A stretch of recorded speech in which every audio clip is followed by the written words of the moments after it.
तो सबसे पहले जानते हैं कि मॉक ड्रिल यानी कि होता क्या है। मॉक ड्रिल जो है वो एक प्रैक्टिस है, एक ट्रेनिंग है कि जिसकी मदद से हमें ये पता चलता है कि अगर रियल टाइम में अगर किसी भी तरह की डेंजर सिचुएशंस अगर आती है तो उस डेंजर सिचुएशन से हम हमारी लाइफ को कैसे सेव कर सकते हैं, वो इस मॉक ड्रिल के ट्रेनिंग से हमें पता चलता है। चलिए अब जानते हैं कि मॉक ड्रिल जो है वो क्यों इंपॉर्टेंट होता है, यानी कि उसका मेन पर्पस क्या है। तो मॉक ड्रिल का मेन पर्पस ये होता है कि उसकी वजह से हम ये चेक कर सकते हैं कि जो भी साइट पर एम्प्लॉयज हो, वर्कर्स हो या फिर जो भी लोग हो, उसका क्या रिएक्शंस आता है वो इससे हमें पता चलता है।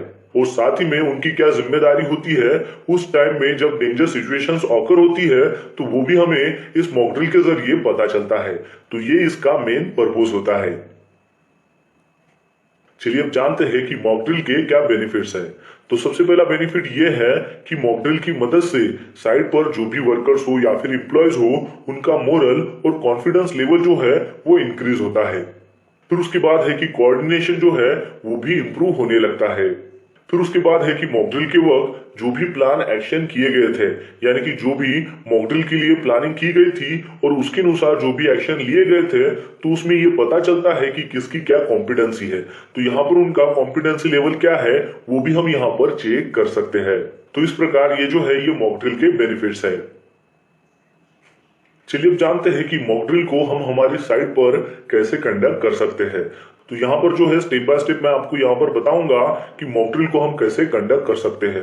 तो हर एक जो स्टेप है वो काफी इंपॉर्टेंट है, इसलिए आपको हर एक स्टेप के ऊपर जो है वो ध्यान देना है जब भी आप अपनी साइट पर अगर मॉक ड्रिल कंडक्ट करते हो। तो सबसे पहला स्टेप है कि मॉक ड्रिल जब भी आप कंडक्ट करने के लिए जा रहे हो, तो सबसे पहले आपको आपके साइट पर जो भी वर्कर्स है या फिर जो भी स्टाफ है, उन सभी को आपको आपका जो असेंबली पॉइंट हो वहां पर इकट्ठा करके वहां पर एक मीटिंग कंडक्ट करनी है। और उस मीटिंग में आपको उनके साथ ये डिस्कस करना है कि कौन सी एक्टिविटी या फिर कौन सा जो टास्क है वो आप आपकी टीम के द्वारा जो है वहां पर परफॉर्म करने के लिए जा रहे हो। और साथ ही में आपको बताना है कि मॉक ड्रिल जो है उसका सब्जेक्ट क्या है, यानी कि वर्क एट हाइट से कोई अगर पर्सन इंजोर अगर होता है तो उसका मॉक ड्रिल आप कर रहे हो क्या, या फिर किसी पर्सन को इलेक्ट्रिक शॉक लगा हुआ है तो उसको हम कैसे रेस्क्यू कर सकते हैं, उसकी मॉक ड्रिल कर रहे हो क्या, या फिर किसी जगह पर आग लगी हुई है उसका आप मॉक ड्रिल कर रहे हो क्या। तो पर्टिकुलर जो भी आपका मॉक ड्रिल का सब्जेक्ट होगा उसके बारे में आपको सभी वर्कर्स को, सभी इंप्लॉयज को उस मीटिंग में बताना है। फिर उसके बाद है कि आपको एक पर्सन को वहां पर आपको सिलेक्ट करना है ताकि वो जो है वो विक्टिम का जो रोल है वो प्ले कर सके। अब मीटिंग खत्म होने के बाद आपको उनको बताना है कि सभी जो भी वर्कर्स है वो अपनी जगह पर जाकर उनका जो रोज का काम है वो वहां पर कंटिन्यू करे, यानी कि अपने वर्क पर वापस चले जाए। फिर आपको ये इंश्योर करना है कि सभी जो भी वर्कर्स है वो अपने काम में एंगेज हो चुके हैं। जब सभी वर्कर अपने काम में एंगेज हो जाते हैं, फिर आपको आपकी जो प्रोसेस है वो स्टार्ट करनी है, यानी कि एक्सीडेंट की जो प्रोसेस है वो आपको यहाँ पर स्टार्ट करनी है। तो आपको वो जो विक्टिम जिसको आपने बनाया है, जिस वर्कर को आपने सेलेक्ट किया है, उसको आपको बताना है कि एक सर्टेन टाइम में जो है वो एक्सीडेंट में जो है वो ट्रैप हो जाएगा, यानी कि वो जो है वो इंज्योर हो चुका है, ऐसा उसको एक्ट करना है एक पर्टिकुलर टाइम पर, ऐसा आपको उनको बताना है। तो उसी तरह से वो जो वर्कर है यानी कि जो विक्टिम है वो एक्सीडेंट का रोल वहां पर प्ले करेगा कि वो जो है वो वहां पर इंज्योर हो चुका है। अब ये जो इंजरी है वो उसको कैसे हो सकती है, यानी कि जो भी सिनारियो आपने उसके साथ जो डिस्कस किया होगा, एग्जांपल के तौर पर अगर वो वर्क एट हाइट से अगर नीचे गिरता है उसकी वजह से उसको इंजरी हुई हो, या फिर इसको इलेक्ट्रिक शॉक लगा हो, या फिर फायर की वजह से ये इंजरी हो चुकी हो, तो जो भी सिनारियो आपने सिलेक्ट किया होगा पहले से ही, वही सिनारियो के ऊपर आपको यहाँ पर काम करना है।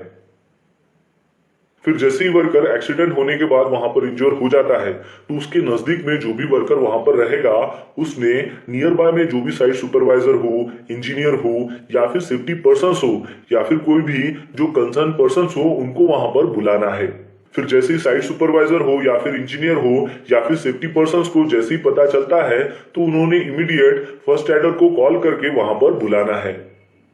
फिर उसके बाद साइट का जो इंजीनियर हो या फिर जो रिप्रेजेंटेटिव वहां पर पहुंच जाते हैं तो उन्होंने वहां पर विक्टिम की कंडीशन कैसी है उसको देखना है, और जो साइट का फर्स्ट एडर रहेगा उसने भी वहां पर विक्टिम को चेक करना है कि उसकी कंडीशन कैसी है। तो साइट के फर्स्ट एडर ने उसको वहां पर फर्स्ट एड देना है।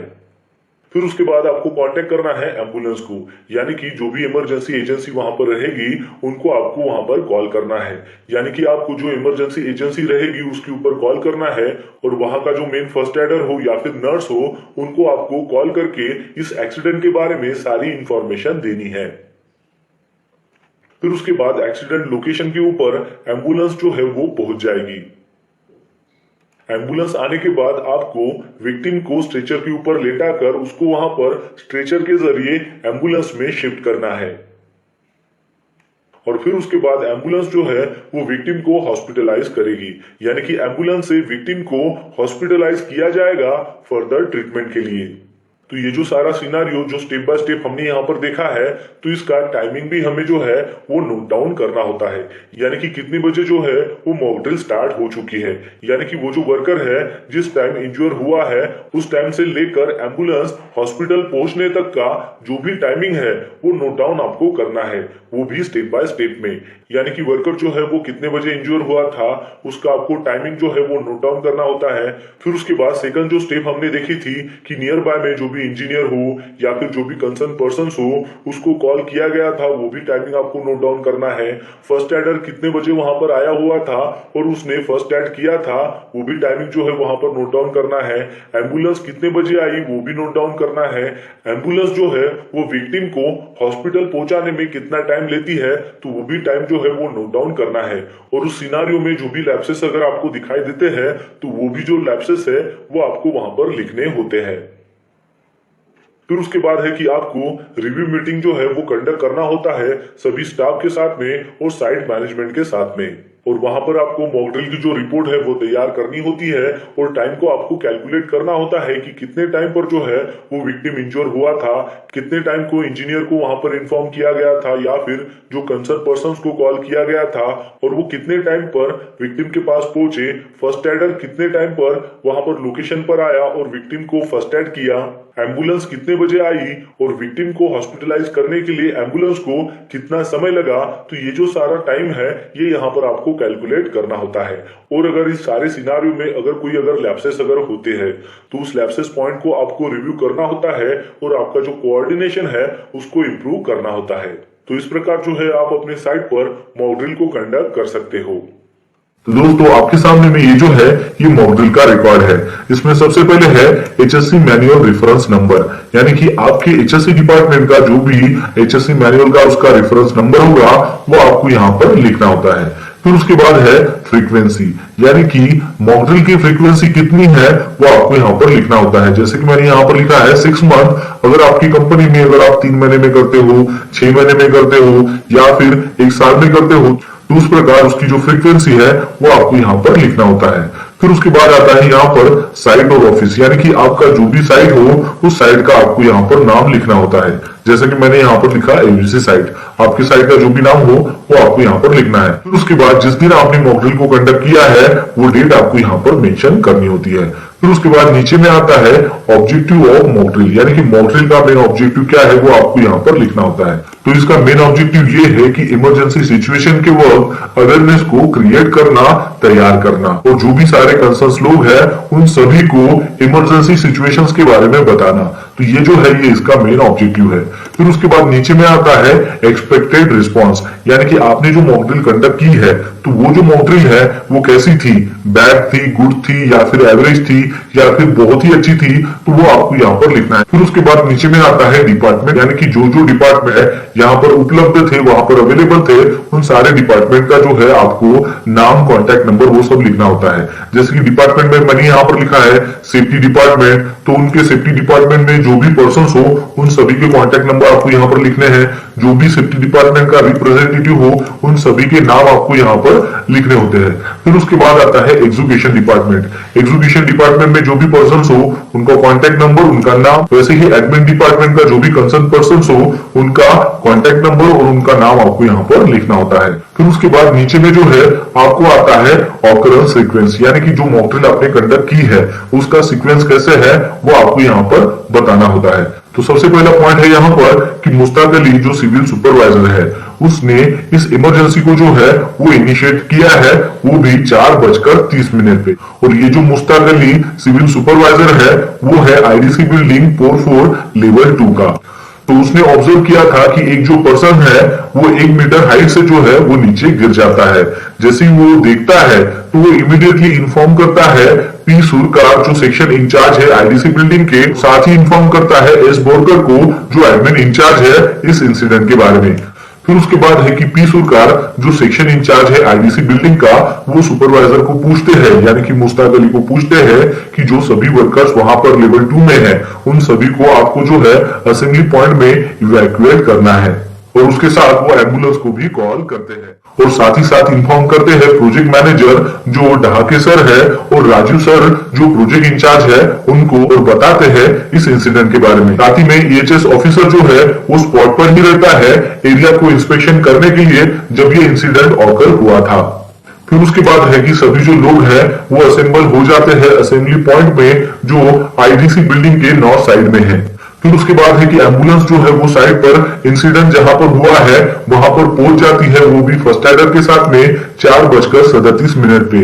और विक्टिम जो है उसको स्ट्रेचर के द्वारा एम्बुलेंस में शिफ्ट किया जाता है और फिर उसको हॉस्पिटल पहुंचाया जाता है 4:45 पे। और जो विक्टिम है वो वहां पर ओके फाउंड होता है। फिर उसके बाद है कि असेंबली पॉइंट में एडमिन ऑफिसर के द्वारा हेड काउंट किया जाता है, वो भी 4:42 पे। और हेड काउंट के बाद ये कंफर्म किया जाता है कि वहां पर कोई भी मिसिंग नहीं है।